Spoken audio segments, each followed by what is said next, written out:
क्या आपकी मोटरसाइकिल में गियर लगाते समय झटका आता है, पिकअप कम हो गया है या क्लच स्लिप कर रही है? तो हो सकता है आपकी क्लच प्लेट्स घिस चुकी हों। आज मैं आपको स्टेप बाय स्टेप बताऊंगा कि बाइक की क्लच प्लेट कैसे खोली जाती है, नई प्लेट कैसे लगाई जाती है और सही तरीके से सेट कैसे की जाती है। सबसे पहले बाइक को मेन स्टैंड पर खड़ा कर दीजिए और इंजन को पूरी तरह ठंडा होने दीजिए। काम शुरू करने से पहले अपने टूल्स तैयार रखें, spanner set, screw driver, engine oil, नई क्लच प्लेट्स और एक साफ कपड़ा। अब सबसे पहला काम है इंजन ऑयल निकालना, क्योंकि अगर बिना ऑयल निकाले क्लच कवर खोलेंगे तो सारा ऑयल बाहर गिर जाएगा। इसके लिए नीचे का ड्रेन बोल्ट खोलिए और ऑयल को किसी कंटेनर में निकलने दीजिए। जब ऑयल पूरी तरह निकल जाए तब बाइक के राइट साइड का क्लच कवर खोलिए। सभी बोल्ट्स को एक एक करके खोलें। ध्यान रखें कि कुछ बोल्ट्स अलग साइज के हो सकते हैं, इसलिए उनकी पोजीशन याद रखें। अब कवर हटाते ही आपको क्लच असेंबली दिखाई देगी। बीच में स्प्रिंग बोल्ट्स लगे होंगे। इन बोल्ट्स को क्रॉस पैटर्न में धीरे धीरे ढीला करें। एक बोल्ट को पूरा खोलकर बाकी को छोड़ना सही तरीका नहीं है,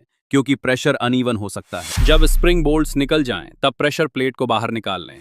अब अंदर आपको क्लच प्लेट्स दिखेंगी, फ्रिक्शन प्लेट्स और स्टील प्लेट्स। इन प्लेट्स को एक एक करके बाहर निकालिए, लेकिन ध्यान रखें इनका सीक्वेंस याद रखना बहुत जरूरी है, क्योंकि वापस लगाते समय यही ऑर्डर फॉलो करना पड़ेगा। अब पुरानी प्लेट्स को चेक करें। अगर प्लेट्स पतली हो गई हैं, जली हुई दिख रही हैं या काली पड़ गई हैं, तो इसका मतलब है कि उन्हें बदलना जरूरी है। नई क्लच प्लेट्स लगाने से पहले एक बहुत जरूरी काम करना है। नई फ्रिक्शन प्लेट्स को फ्रेश इंजन ऑयल में 15 से 20 मिनट तक डुबो कर रखें। ये इसलिए जरूरी है ताकि प्लेट्स ड्राई ना रहें और स्टार्टिंग में डैमेज ना हो। अब फिटिंग शुरू करते हैं। सबसे पहले एक फ्रिक्शन प्लेट लगाइए, उसके बाद स्टील प्लेट, फिर फ्रिक्शन प्लेट, यानी एक फ्रिक्शन एक स्टील। इसी सीक्वेंस में सारी प्लेट्स लगानी है।